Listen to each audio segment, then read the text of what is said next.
여러분, 안녕하세요. 오늘 우리가 파헤쳐볼 자료는 진짜 엄청납니다.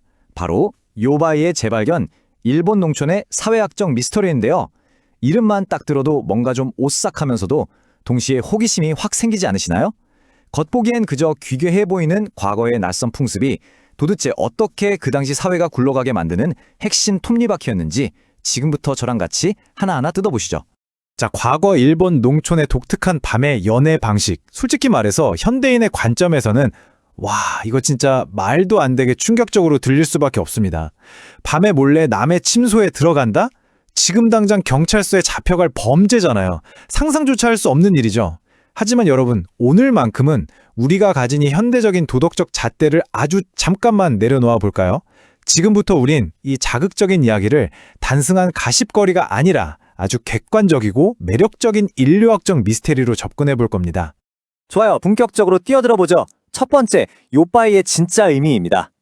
겉으로 드러난 그 충격적인 껍질 속에 도대체 어떤 진짜 맥락이 숨어 있을까요? 이 요바이라는 단어의 어원을 파고들면 정말 재미있는 사실이 하나 나옵니다. 단지 밤에 몰래 만난다는 표면적인 뜻을 넘어서 원래 이 단어의 뿌리가 부르다 혹은 구애하다라는 뜻의 일본어 요부에서 왔거든요. 그러니까 이게 무작정 남의 집에 쳐들어가는 무단 침입이 아니라 본질적으로는 상대에게 마음을 표현하고 구애하는 개념에서 출발했다는 뜻입니다. 꽉 막힌 옛날 농촌 사회에서 젊은 남녀가 나름대로 연애를 하던 말하자면 일종의 농촌형 자유연애였던 셈이죠. 혼전 관계에 대해 당시 평민 사회가 얼마나 관대했는지를 보여주는 확실한 언어적 증거이기도 합니다. 그런데 여기서 당연히 이런 논리적인 의문이 하나 드실 겁니다. 아니, 이런 식이면 마을이 완전 난장판이 되지 않았을까? 그래서 두 번째, 마을의 엄격한 숨은 규칙들로 넘어가 보겠습니다. 자, 여기서 정말 흥미로운 점이 뭐냐면요. 이게 결코 무법천지의 아수라장이 아니었다는 겁니다. 굉장히 고도화되고 빡빡하게 통제된 3단계 시스템이 있었어요. 첫째, 절대 혼자 맘대로 할 수 없었습니다. 와카슈금이라고 부르는 마을 청년회의 사전 승인이 무조건 필요했죠. 둘째, 밤에 아주 조용히 출입해야만 했고요.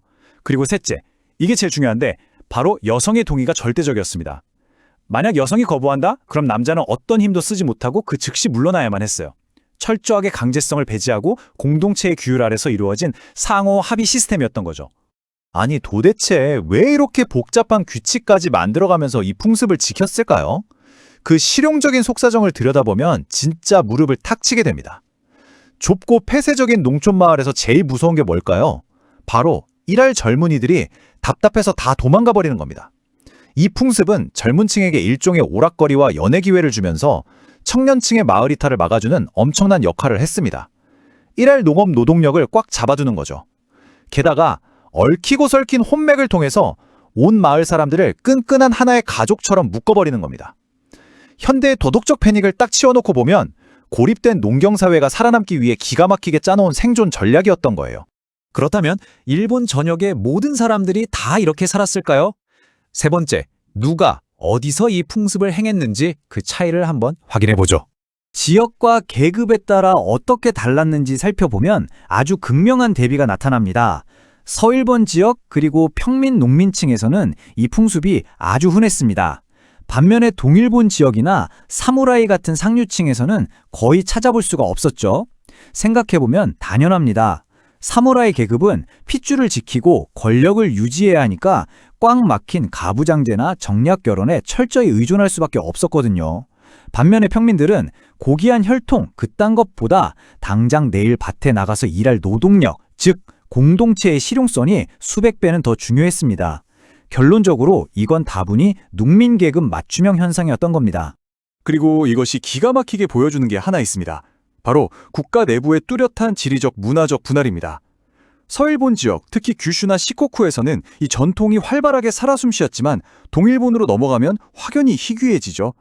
같은 섬나라 안에서도 지형이나 기후, 또 그 동네 사람들의 역사적인 성향에 따라서 문화가 이렇게 극과 극으로 갈라질 수 있다는 걸 너무나도 선명하게 보여주는 대목입니다. 네 번째, 서구화와 풍습의 쇠퇴입니다. 영원할 것만 같았던 이 은밀한 농촌의 관습도 결국 거대한 시대의 파도 앞에서는 버틸 수가 없었죠. 시간의 흐름을 쭉 따라가 보면 이 오랜 전통이 무너지는 속도가 진짜 엄청나게 빠릅니다. 메이지 유신이 터지면서 서양의 윤리관이 쓰나미처럼 밀려왔잖아요. 근대 정부 입장에서는 이 풍습이 너무 야만적이고 부도덕해 보였던 거예요. 그래서 아예 법으로 쾅쾅 못 박아서 엄격히 금지해버립니다. 그 이후에 급격한 도시화가 진행되면서 농촌 공동체 자체가 뿔뿔이 흩어졌고요. 그리고 마지막 결정타가 뭐였는지 아시나요? 놀랍게도 1950년대에 보급된 텔레비전이었습니다. 밤이 되면 다들 각자 집에서 옹기종기 모여 앉아 TV만 보게 되니까 이런 식의 공동체 유대감 기반 풍습은 물리적으로도 또 문화적으로도 완전히 멸종해버린 거죠. 자, 이제 마지막 5번째. 대중문화 속 귀귀한 유선입니다. 현실에서는 흔적도 없이 죽어버린 이 관습이 오늘날 현대 일본인들의 머릿속에는 아주 기묘한 형태로 살아남아 있습니다. 유명한 추리소설인 요코미조 세이시의 팔묘촌이나 각종 공포 애니메이션 같은 걸 보면 이 풍습이 단골 스릴러 소재로 등장하곤 합니다. 과거엔 철저한 규칙 속에서 마을을 굴러가게 하던 실용적인 시스템이었는데 지금은 픽션 작품 속에서 외부와 완전히 단절된 음침하고 폐쇄적인 옛날 시골 마을의 분위기를 극대화하는 아주 소름돋는 서사적 장치로 전락해 버린 거죠. 진짜 흥미로우면서도 씁쓸한 문화적 반영 아닙니까? 그래서 여기서 가장 결정적인 핵심은 이겁니다. 이 모든 이야기는 철저하게 역사적인 렌즈를 통해서만 바라봐야 한다는 거예요. 현대사회에서 이런 행동을 한다? 이건 뭐 말할 것도 없이 주거 침입의 성폭력이라는 아주 심각하고 중대한 범죄입니다. 절대 용납될 수 없죠. 오늘 우리가 이 내용을 뜯어본 건 절대 이런 행위를 미화하려는 게 아닙니다. 과거 특정 시공간, 그 특수한 사회구조 안에서만 존재할 수 있었던 독특한 민속학적 현상 그 자체를 객관적으로 이해해보자는 거였죠. 자, 이제 마무리를 하면서 여러분께 꽤 도발적이고 흥미로운 질문을 하나 던지고 싶네요. 우리는 지금 우리가 쓴 이 현대의 렌즈에 갇히지 않고 도대체 어떻게 과거의 사회를 객관적으로 들여다볼 수 있을까요? 오늘 우리가 함께 확인했듯이 지금 보기엔 말도 안 되게 기이하고 충격적인 일들도 그 시대, 그 환경 속에 딱 갖다 놓으면 그들 나름의 치열한 생존 법칙이었습니다. 이런 역사의 복잡함, 그리고 문화적 상대성을 하나하나 알아가는 과정, 이거 진짜 너무 매력적이지 않나요? 오늘 이 질문에 대한 여러분만의 답을 한번 곰곰이 생각해 보시길 바라겠습니다. 저는 다음 시간에도 여러분의 지적 호기심을 100% 만족시켜드릴 엄청난 분석을 들고 다시 찾아오겠습니다. 그때까지 계속해서 질문하고 또 함께 즐겁게 탐구해 보자고요.